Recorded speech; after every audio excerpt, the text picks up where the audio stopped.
నా lover actually చెప్పాలంటే ప్రభాస్ గారిని పెళ్లి చేసుకునే అవకాశం చేసుకుంటారా? నిజంగా చేసుకుంటా. నాకు ఎంగేజ్మెంట్ ఆయన వదిలేసిన చేసుకుంటుందని. ఆయన ఇప్పుడు వస్తే ఇక్కడ చేసుకుంటా మీ సభ్యత్వంలో. ప్రభాస్ లో నచ్చిన విషయం ఏంటంటే ఆయన పానీపూరి తింటాడు, అందుకే నాకు ఇష్టం.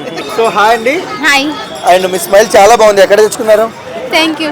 అది ఎక్కడ తెచ్చుకున్నారు? మా అమ్మ దగ్గర. మీ అమ్మ దగ్గర. నైస్. మీ అమ్మని అడిగాను చెప్పండి. తప్పకుండా. ఓకే, ప్రభాస్ గారు లైనప్ చూస్తున్నాం. సలార్ 2, కల్కి 2 అండ్ స్పిరిట్. ఏది చూసినా 500 కోట్లు, 600 కోట్లు, 1000 కోట్లు పైగానే ఉన్నాయి సినిమాలో. ఎలా అనిపిస్తుంది మీకు? మా ఫ్యాన్ కదా, ఐ మీన్ నా లవర్ యాక్చువల్లీ చెప్పాలంటే ఆయనకి నేను లవర్నో కదా నాకు తెలియదు. సూపర్ ఉంది. ప్రభాస్ గారిని పెళ్లి చేసుకునే అవకాశం చేసుకుంటారా? నిజంగా చేసుకుంటా. నాకు ఎంగేజ్మెంట్ ఆయన వదిలేసిన చేసుకుంటుందని. ఎందుకు అంత ఇష్టం ప్రభాస్ అన్న? అంతే, నా గుండెకాయ. ఎప్పటి నుంచి ఇష్టం మీకు? ఎప్పటి నుంచి? చిన్నప్పటి నుంచి ఇష్టం. ఏ మూవీ ఇష్టం ఆయన? ఆయనది డార్లింగ్ మూవీ ఇష్టం. ఆయన డైలాగ్ సాంగ్ అని చెప్పి పాడతారా? లేదు, ప్రభాస్ లో మీకు ఇష్టమైంది ఏంటి అసలు? ఆయన పర్సనాలిటీ ఇష్టం. ఆయన అంటే మాట్లాడే విధానం ఇష్టం. ఆయన ఇయర్కి ఒక సినిమా చేస్తున్నాడు, మరి 2-3 ఇయర్స్ మూవీ చేస్తున్నాడు. ఆయన తీసినా హిట్ కొడతాడు కదా. 2 ఇయర్స్కి 3 ఇయర్స్కి 4 ఇయర్స్ అన్నా పట్టినాయి, బట్ హిట్ కొడతాడు కదా. అండ్ కమింగ్ జూన్ రాజా సాబ్ అంటే వింటేజ్ మన ప్రభాస్ గారిని చూస్తున్నాము. ఎలా అనిపిస్తుంది? అంటే ఇప్పటి వరకు మనం మాస్ చూసాం, క్లాస్ చూసాం, ఇప్పుడు లవర్ బాయ్గా చూస్తున్నాం. అంటే మా గర్ల్స్కి కావాల్సింది లవ్వే కదా, సో లవర్ బాయ్గా చూస్తున్నాం. అంటే ఈ సినిమాలో రాజసాబ్లో కామెడీ, హర్రర్, రొమాన్స్ 3 జానర్లు పేరు వింటేనే గూస్ బంప్స్ వస్తున్నాయి. ఎలా అనిపిస్తుంది మీకు? అంటే చూస్తాం స్క్రీన్ మీద చూడండి. మీరు చెప్పిన దానికన్నా మేము చూస్తే ఎక్స్పీరియన్స్ బాగుంటుంది కదా. సో వన్ వర్డ్ లో ప్రభాస్ గురించి ఏం చెప్తారండి?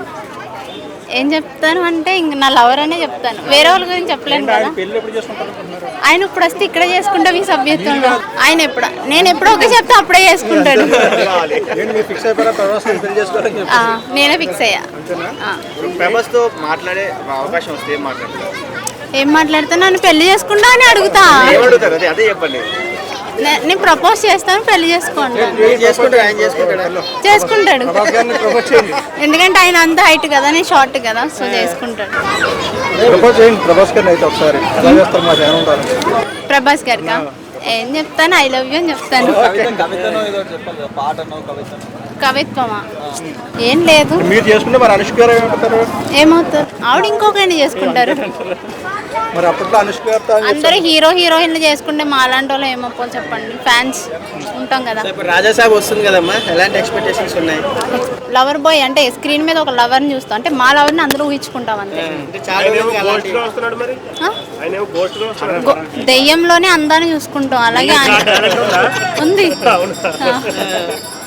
అంటే చాలా రోజులు అలాంటి లుక్ లో చూసి బాహుబలి, మన రాధేశ్యాము, ఈసారి లవర్ బాయ్ గా వస్తున్నాడు వింటేజ్ ప్రభాస్. అంటే డార్లింగ్ లో చూసాం లవర్ బాయ్ గా, ఇప్పుడు కొత్తగా అంటే ఆ పర్సన్ నాని ఇప్పుడు లవర్ గా ఊహించుకుంటాం. మళ్ళీ మాస్ సాంగ్స్ అన్ని కలిపి కొడతాం, హిట్ కొడతాం, bumper hit. Pushpa record break చేస్తారా? తప్పకుండా.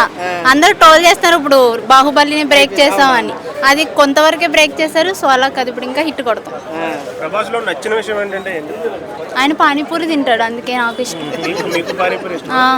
ఇంకేంటంటే యాక్చువల్ చెప్పాలంటే ఆయన మా పక్క ఊరే, మొగల్తూరు, మాది పాలకొల్లు. సో పక్క ఊరు కాబట్టి. నేను తినలేదు, చూశాను. అంటే ఇప్పుడు 3 లక్షలు 4 లక్షలు, ఇప్పుడు 10 రూపాయలు పెట్టి మనం 10 మందికి పెట్టాలంటే ఆలోచిస్తాం. 30-40 లక్షల మందికి ఆయన భోజనం పెట్టాడంటే చాలా గ్రేట్ కదా. ఇప్పుడు 100 రూపాయలు మీరు ఎవరికైనా ఇస్తారా? ఎవరు ఇచ్చారంటే ఎప్పుడు ఇస్తాడా అని చూస్తాం.